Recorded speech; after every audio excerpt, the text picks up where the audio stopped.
আমি জানি না, আমি বলছি তো, আমি আমি জানি না। আপনি কেন বলুন তো বারবার এসব কথা বলছেন? আমার ভালো লাগছে না। আপনাকে আমার আমার জাস্ট ভালো লাগছে না। আমি আমি এইসব কথার উত্তর দিতে পারবো না। আপনি আপনি জাস্ট আপনি জাস্ট আমার জীবনটা তছনছ করে দিলেন। আজকে এসে সবটা সবটা শেষ করে দিলেন। আমার সুখের সংসারটা আপনি শেষ করে দিলেন। কে বলুন তো? কি এমন বললেন যার জন্য আমার সুখের সংসারটা এভাবে শেষ হয়ে গেল? রেডিও মিলনে আসছে শীর্ষেন্দু মুখোপাধ্যায়ের লেখা শবর কাহিনী, তীরন্দাজ শবর।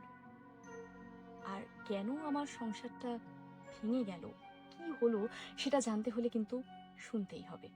তীরন্দাজ শবর শুধুমাত্র রেডিও মিলন ইউটিউব চ্যানেলে।